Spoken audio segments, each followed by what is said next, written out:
Grand groupe français d'être présent, la CMA-CGM. Faut-il encore la présenter? C'est donc une compagnie leader mondiale du transport maritime des containers. Et puis la compagnie nationale du Rhône, qui exploite et aménage le fleuve du Rhône et qui aussi joue un rôle important dans la transition énergétique. Alors ces deux compagnies vont nous dire comment au sein de leur entreprise ils mettent en place des actions, des programmes de recherche qui visent à protéger mais aussi à restaurer la biodiversité qui est tant mise en mal par l'activité humaine. Et puis aussi nous parlerons recherche et financement avec notamment l'INRAE, l'Institut national de la recherche de l'agriculture, de l'alimentation et de l'environnement, mais aussi une banque, la BNP Paribas, qui finance entre autres des programmes impliquant les entreprises et nous verrons quels sont les critères d'éligibilité que cette banque prend en compte pour financer ces actions.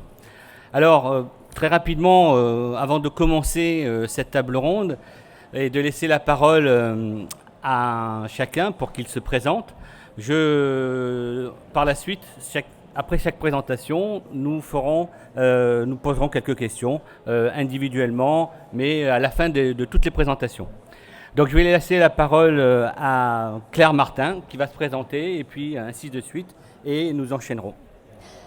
Bonjour à toutes et à tous. Merci pour votre invitation. Je suis donc Claire Martin, directrice de la responsabilité sociale et environnementale du groupe CMA-CGM, donc un acteur majeur du transport maritime et de la logistique. Bonjour à tous et à toutes. Donc Franck Pressia, je suis responsable du pôle environnement à la direction de l'ingénierie CNR.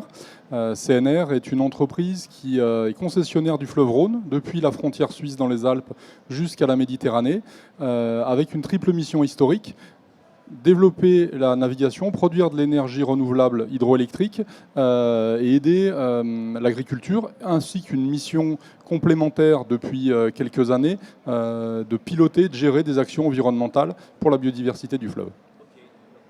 On verra ça tout à l'heure. Jean-Philippe Nabeau. Philippe Nabeau, donc délégué régional pour INRAE.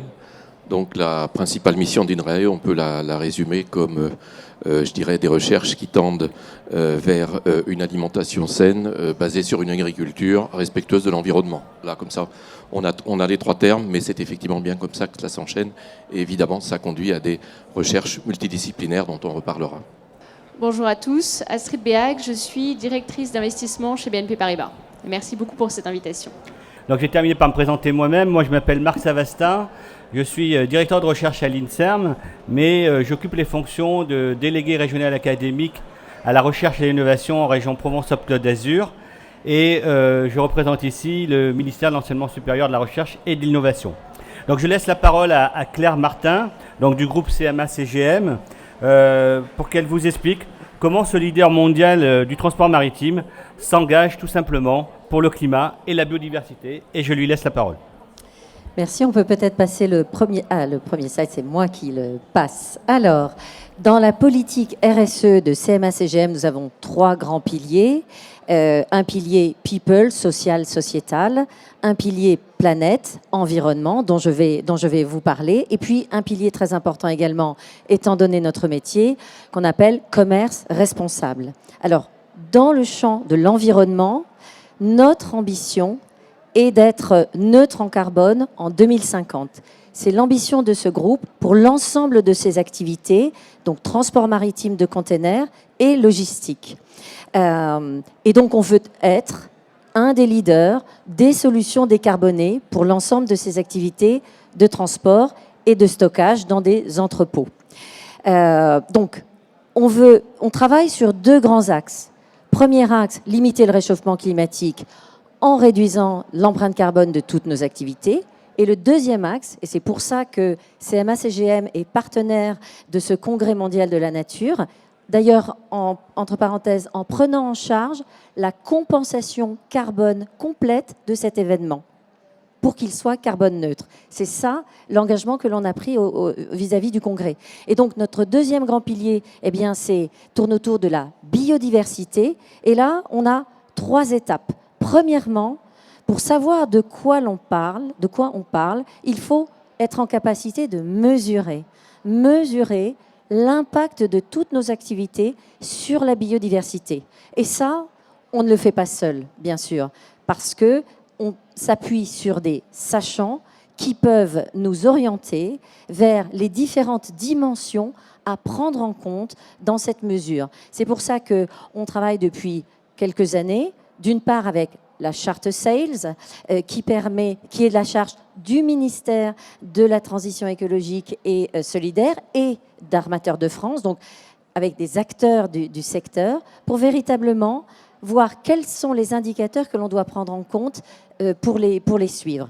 Même chose avec un partenariat avec la Fondation de la mer sur le référentiel océan, le Global Compact dont nous sommes adhérents, qui a aussi développé une méthodologie, à nouveau pour bien mesurer de quoi on parle, à la fois sur les enjeux climat et sur les enjeux biodiversité. Et on est en train de s'engager auprès d'un autre label, qui est le label Green Marine Europe de la Surfrider Foundation. Ça, c'est pour le volet mesuré. Parce qu'à partir du moment où on mesure, alors on est en capacité de définir ce sur quoi on doit agir pour réduire la pression que l'on peut avoir sur la biodiversité. Et on a 6 engagements. Réduction des pollutions marines, parce que c'est justement un des critères sur lesquels que l'on regarde de très près. C'est travailler pour limiter la pollution via les eaux de ballast, les pertes de containers ou les pollutions hydrocarbures. Deuxièmement, notre activité de commerce nous amène à transporter, bien sûr, des matériaux ou des biens de consommation, mais malheureusement, on peut être aussi amené à retrouver des espèces protégées. Eh bien, on cherche à limiter strictement, à interdire la mise dans les containers que l'on transporte d'espèces protégées. Donc là, on travaille forcément avec les autorités douanières, police locales. Il faut que l'on sache où sont les problèmes, les trafics, qu'on identifie où est-ce qu'ils sont, de manière à pouvoir mettre en place en interne des procédures extrêmement robustes pour être en capacité d'éviter de transporter des espèces protégées. Troisième grand engagement du groupe, ne pas emprunter la route du Nord. C'est une décision qui a été prise par notre président, Rodolphe Saadé, lorsqu'elle a été ouverte, cette route du Nord, qui traverse des zones à la biodiversité extrêmement fragile. Eh bien, on a pris l'engagement que jamais aucun navire du groupe ne passerait par cette zone extrêmement fragile en matière de diversité. C'est un engagement très fort. D'autres acteurs se disent « Ah tiens, c'est la dernière grande voie maritime à exploiter, allons-y à fond ». Eh bien, nous, on a dit « On n'ira jamais ». Quatrième engagement, agir pour l'économie circulaire. Ça concerne autant le recyclage des plastiques qui peuvent être à bord ou la gestion de la fin de vie, du démantèlement et du recyclage de nos navires. Le cinquième engagement, c'est, comme nous sommes un acteur de la logistique terrestre, c'est de lutter contre la pollution à terre. Et enfin, il faut former l'ensemble de nos salariés, de nos partenaires à tous ces enjeux de manière à ce que ça diffuse le plus largement dans l'entreprise. Donc, mesurer, réduire, et puis après, notre troisième et dernier champ d'activité, c'est de protéger, voire restaurer les écosystèmes fragiles. Et là, je peux citer, je vous laisse découvrir, mais on a notamment lancé des programmes avec des scientifiques, avec des chercheurs ou avec des ONG pour détecter et éviter les collisions, détecter les baleines, les cétacés d'une manière générale, éviter les collisions. Et donc, on demande à nos capitaines de réduire la vitesse des navires dès qu'ils entrent dans des zones où l'on sait que les baleines, l'on sait que les baleines traversent, pour aller mettre bas, par exemple dans le sud des États-Unis. On travaille sur des projets également autour de la restauration des massifs coralliens qui sont très endommagés. Eh bien, action très forte du groupe dans 5 grandes zones dans le monde. Troisièmement, des projets de reforestation.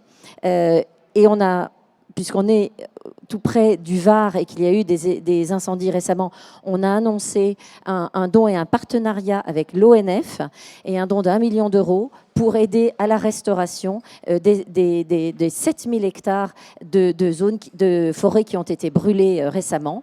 On travaille sur des projets de compensation carbone, enfin, que l'on propose à nos clients à travers notre gamme de produits spécifiques. Et puis, on travaille enfin sur la réduction des plastiques. Voilà en résumé tout ce que le groupe met en place, toujours en partenariat avec des ONG, avec des sachants, avec des centres de recherche, puisque c'était le thème de la table ronde. Merci beaucoup Claire pour cette présentation et puis ce déroulé des actions que mène CMA-CGM. Je vais laisser la parole maintenant à Franck Pressia pour nous dire aussi comment la Compagnie nationale du Rhum s'engage également pour préserver les espaces naturels et reconquérir cette biodiversité dans les lieux où elle a souffert. Donc Franck, je te laisse la parole. Alors je vais essayer d'aller rapidement à l'essentiel puisqu'on a peu de temps. En gros, ce qu'il faut retenir, c'est que la Compagnie nationale du Rhône, elle est engagée par sa nature même d'exploitant d'un fleuve de 550 km de long, 27 000 hectares terrestres aquatiques, depuis les écosystèmes alpins jusqu'à ceux méditerranéens et de la Camargue. Partant de là, le fleuve nous fournit de l'eau pour faire tourner des turbines.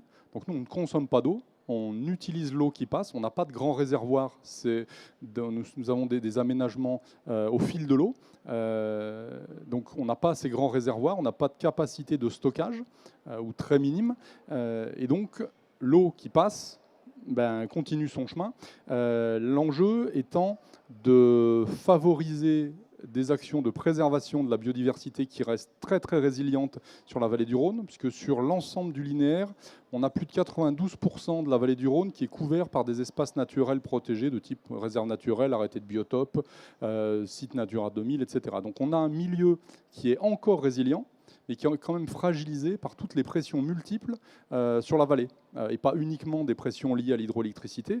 On est sur un des axes les plus fréquentés en termes de circulation, d'urbanisation, industrielle, démographie. Donc il faut arriver à mettre en œuvre des actions concrètes à notre échelle, à notre niveau, dans nos champs de responsabilité. Et donc c'est les 5 axes prioritaires que vous voyez. Donc on prend la mesure et on identifie les enjeux, les sensibilités de biodiversité dès le départ de tous nos projets. On s'engage dans des actions de restauration des cours d'eau, des zones humides, avec notamment un des plus gros programmes de restauration écologique au monde, puisque ça couvre l'ensemble du Rhône, alors de différents sites tout le long du Rhône, et qu'on a engagé depuis plus d'une vingtaine d'années. Des grosses actions de lutte contre les espèces envahissantes, alors essentiellement les espèces végétales. On bosse beaucoup avec le GTI-BMA pour faire remonter nos pratiques de gestion contre les espèces invasives, sachant qu'on est engagé depuis au moins 20 ans sur une politique de 0 pesticide dans l'ensemble de notre champ d'activité.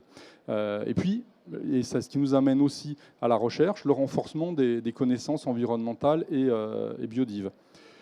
Je vous ai mis ici le champ de nos actions de recherche sur les thématiques plus ou moins en lien avec l'environnement, la biodive. Donc on a des grosses actions sur tout ce qui est hydraulique, hydrologie, hydrométéo. On travaille beaucoup avec l'INRAE sur ces sujets-là. Sur tout ce qui est environnement, biodive, agriculture, transition énergétique. Et donc sur la partie environnement et biodiversité, c'est l'ensemble des actions restauration, préservation des écosystèmes, aussi bien en phase de conception, donc identifier quels sont les enjeux scientifiques en lien avec la biodiversité en amont des projets, donner des objectifs écologiques, mettre en œuvre des opérations d'ingénierie écologique et ensuite suivre l'évolution et la réussite ou les écarts de ces projets. Idem pour les espèces invasives. On travaille beaucoup sur l'innovation dans les techniques d'inventaire, notamment, hier il y avait une table ronde sur l'utilisation de l'ADN environnemental. On le couple parfois avec des écosondages. Là encore, la partie écosondage, évaluation de la biomasse en milieu lacustre a été développée par des techniques de l'INRA de Thonon, Jean Guillard, et on a travaillé avec l'INRA de Thonon pour adapter ces technos sur des milieux fluviaux de type retenu. Et là, on travaille en collaboration, EPIA, donc une école d'environnement et un institut de recherche en Suisse, et avec l'INRA de Thonon. On travaille beaucoup sur tout ce qui est gestion écologique, continuité écologique, qu'elle soit terrestre, aquatique, piscicole. Un exemple aussi, on travaille sur des suivis de dévalaison des anguilles quand elles repartent en mer, avec des dispositifs où on équipe les anguilles de ce matériel. Et là, c'est des partenariats aussi avec l'INRA, là, pour le coup, de Lyon. Donc les exemples dont je vous parlais, Rhoneco, c'est le plus gros programme de suivi scientifique de projets de restauration écologique. Vous pourrez très facilement retrouver le lien Rhoneco. On a différents acteurs scientifiques, institutionnels, économiques qui nous donnent, qui travaillent pour le Rhône sur l'ensemble. BioRhône, c'est ce fameux programme de suivi de la biodive et surtout poissons dans les retenues les plus amont du Rhône, donc côté Suisse, côté France. Et là, on a un financement interreg. Le projet Vigilife, donc, qui est une initiative portée par une association d'entreprises, de labos, de différentes structures pour favoriser le développement de l'utilisation de ces techniques et surtout permettre le transfert de compétences dans des territoires où les gens, les acteurs n'auraient pas les moyens techniques, financiers ou humains de mettre en œuvre ces technos. On a un projet aussi, donc le projet DARAC avec l'INRA de Lyon sur tout ce qui est dévalaison des anguilles.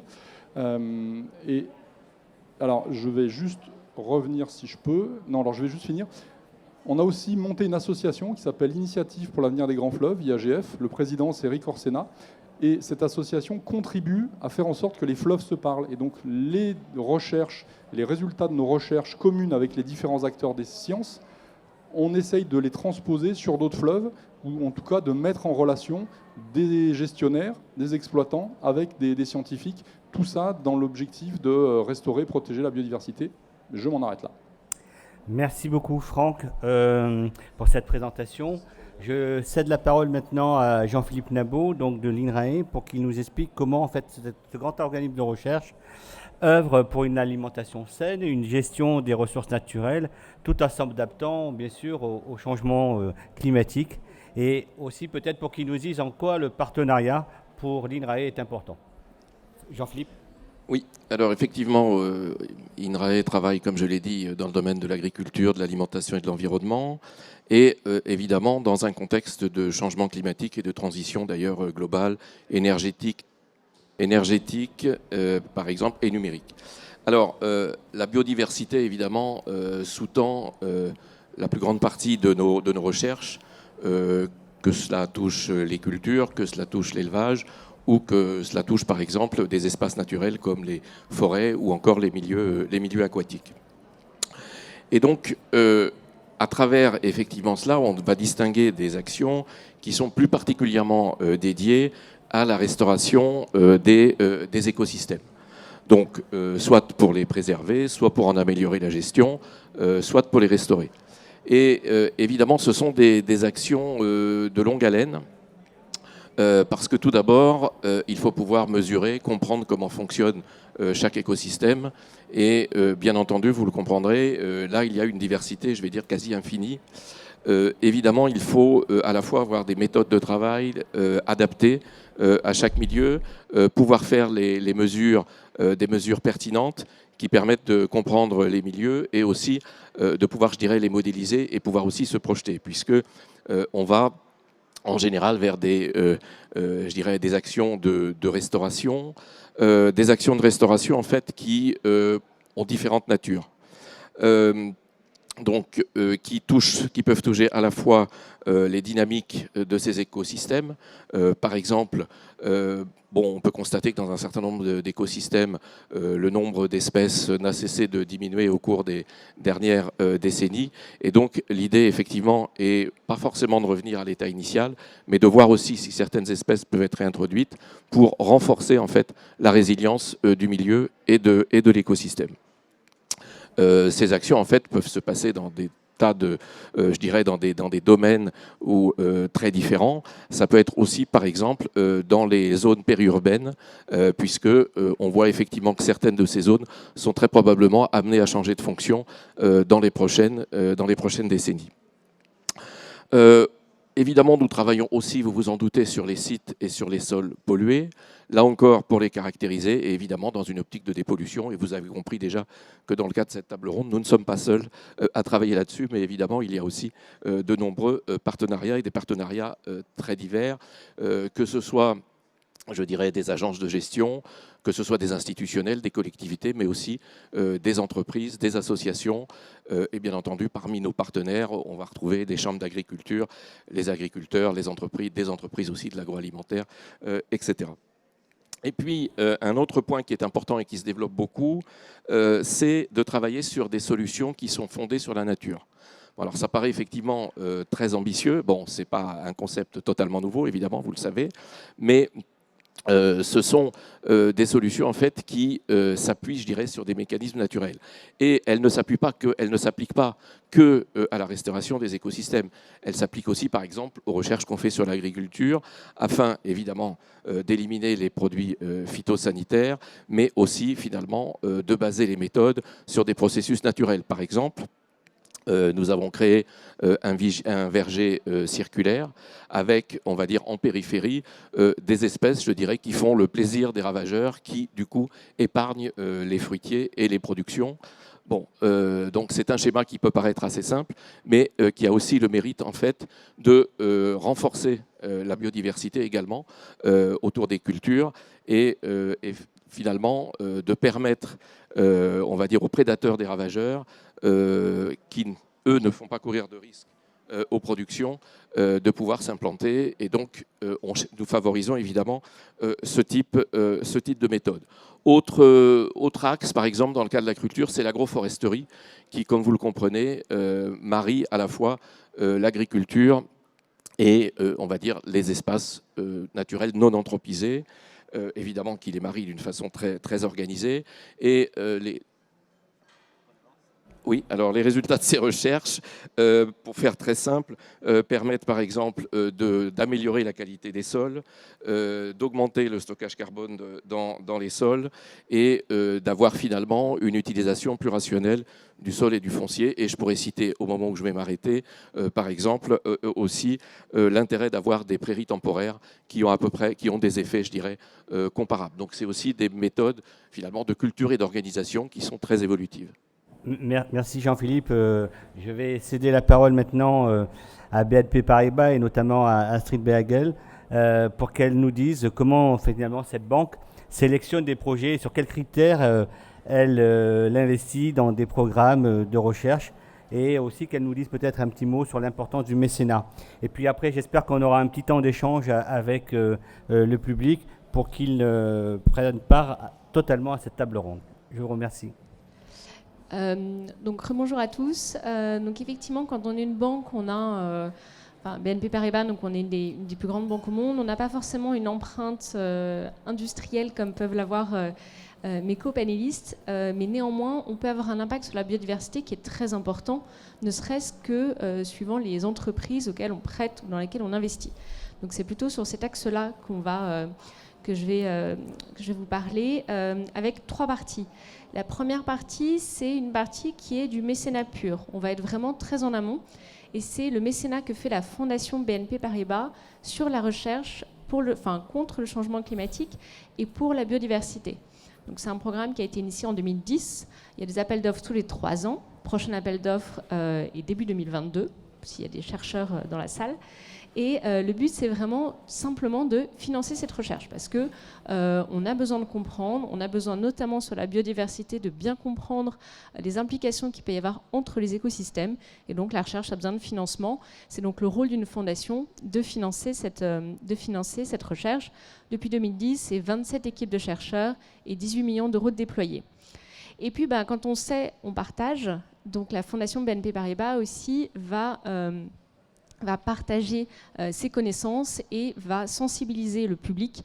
Depuis 2010, on a comptabilisé qu'on avait sensibilisé 400 000 personnes à la question du réchauffement climatique et la protection de la biodiversité. Donc ça, c'est une première partie, c'est du mécénat. C'est important parce qu'on a besoin de comprendre. Et puis après, il y a le reste. Et ça a été mentionné plusieurs fois par mes copanélistes, c'est la notion de la mesure et la notion des méthodologies. C'est de la recherche, parce qu'effectivement, c'est quelque chose qui est un petit peu en amont de l'action. Et ça, c'est quelque chose aussi sur lequel BNP Paribas va beaucoup s'engager, parce que on finance des milliers d'entreprises. Si on veut s'assurer que dans notre portefeuille de financement, dans notre portefeuille d'investissement notamment, on a sélectionné des entreprises qui n'ont pas un impact négatif sur la biodiversité ou sur le changement climatique, on a besoin de mesurer. Sur le changement climatique, c'est des choses qui sont déjà relativement bien comprises. C'est un KPI qui est relativement simple, le CO2, et malgré ça, la tâche, elle est extrêmement compliquée. Sur la biodiversité, le KPI, la mesure, elle va être beaucoup plus complexe. Donc on a besoin effectivement on en est encore plus en amont que sur le changement climatique.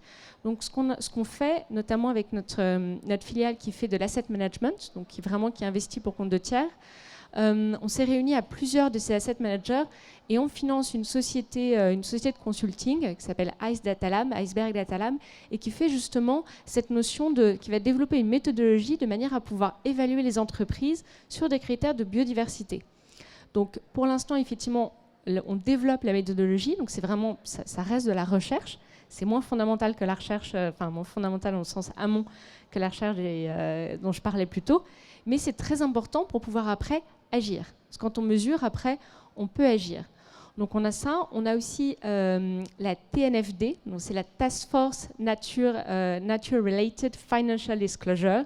C'est une initiative globale avec des groupes de travail globaux dont le but est aussi de réussir à uniformiser la manière dont tous les services financiers vont pouvoir reporter. C'est-à-dire qu'on va pouvoir demander des comptes, comme on le fait sur le climat, en disant très bien, vous êtes service financier, à qui vous prêtez, et l'idée c'est vraiment de pouvoir uniformiser et standardiser pour après, bien entendu, pouvoir effectivement mieux agir et mieux comparer. Donc on a tout ça sur la partie effectivement méthodologie de protection de la biodiversité. Et enfin, parce que quand on parle recherche, on est souvent assez proche de l'innovation. Il y a la compréhension, et puis après, dans l'action, on a des entreprises innovantes qui vont émerger de la recherche académique ou universitaire. Et là, effectivement, BNP Paribas, depuis 2015, depuis la COP21, s'est engagé sur fonds propres à soutenir les startups de la transition énergétique et a élargi depuis cette année à la transition écologique. Ça nous paraissait, au bout de quelques années, ça nous paraissait tellement évident qu'il n'y avait pas que l'énergie dans la protection de la planète et de la biodiversité. Et on a lancé un partenariat avec Solar Impulse, qui est Bertrand Piccard, je vous en avais certainement entendu parler, qui en fait a lancé l'initiative 1000 solutions pour la planète. Donc BNP Paribas a été très engagé dans l'émergence de ces 1000 solutions par des experts. Et aujourd'hui, effectivement, une fois qu'il y a des solutions, faut les financer. Il faut permettre à ces startups de grandir. Et donc, effectivement, on lance un fonds en utilisant l'expertise de Solar Impulse et notre expertise d'accompagnement de ces startups de la transition énergétique et écologique pour pouvoir justement apporter des solutions innovantes, des solutions concrètes, des solutions soit très technologiques, soit basées sur la nature. Et Dieu sait si on en a besoin pour pouvoir permettre de protéger la biodiversité et de restaurer les habitats. Merci beaucoup, Astrid. Donc, le temps passe très très vite. Je vois le compteur du temps qui se défile à toute vitesse. Il ne nous reste pas beaucoup de temps. Cela dit, moi j'avais une question à vous poser, et notamment aux deux compagnies qui sont présentes sur ce plateau. J'avais une question par rapport à la recherche. Selon vous, quels outils scientifiques, et donc j'espère rigoureux, doivent être développés pour évaluer l'impact de vos actions sur la biodiversité? Alors autant pour la décarbonation, je peux comprendre qu'il y a plein de paramètres qui peuvent être mesurés, mais qu'en est-il pour la biodiversité? Quels sont par exemple les outils de mesure que vous utilisez? Y en a-t-il suffisamment, assez, trop? Voilà, parce qu'en fait, ce que je comprends, c'est que dans vos actions et dans votre programme de recherche, vous mesurez des paramètres, notamment pour les alluvions, notamment pour plein de paramètres que vous êtes. Mais est-ce que vous êtes homogène? Est-ce qu'il y a des directives particulières qui sont imposées pour mesurer ces impacts sur cette biodiversité? Je vais répondre le plus vite possible. Le plus vite possible, parce qu'on va laisser la parole quand même au public. Dans les entreprises, nous sommes maintenant familiers de ce qu'on appelle l'empreinte carbone, l'empreinte CO2. Maintenant, il faut qu'on passe à l'empreinte biodiversité. Et là, au fond, les outils sont en train d'être développés. Et nous, on s'appuie sur des partenaires pour développer ces outils-là. Et on va leur fournir les données que nous avons. Mais aujourd'hui, on sait fournir les données CO2, les données émissions. On ne sait pas, c'est pas combien sont vastes l'ensemble des données qu'il faudra fournir pour pouvoir faire ce calcul d'empreinte biodiversité. Mais en tout cas, on en a la volonté.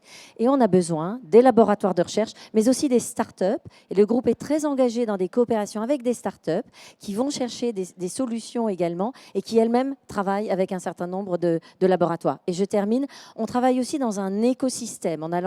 Notre président a lancé une coalition parce que nous devons aussi travailler avec les fournisseurs d'énergie, avec nos clients, pour pouvoir progresser tous ensemble, parce qu'on a tous besoin de calculer cette empreinte biodiversité. Un complément, Franck. Le point majeur aussi, au-delà de la définition des indicateurs qui sont indispensables pour mesurer, on a besoin de méthodologie pour définir les objectifs écologiques en cas de restauration, parce qu'on va mesurer, et si on voit qu'il faut restaurer, comment on définit clairement des méthodes scientifiques rigoureuses pour définir les objectifs et vérifier qu'on les atteint, premièrement. Et ensuite, selon les milieux sur lesquels on intervient, si on prend le cas du Rhône, les pressions sur le Rhône, elles sont multiples. CNR est responsable de certaines pressions et de certaines actions de restauration écologique, mais il y a tout un tas d'autres acteurs, et donc on est sur des pressions multiples, sur des restaurations multiples.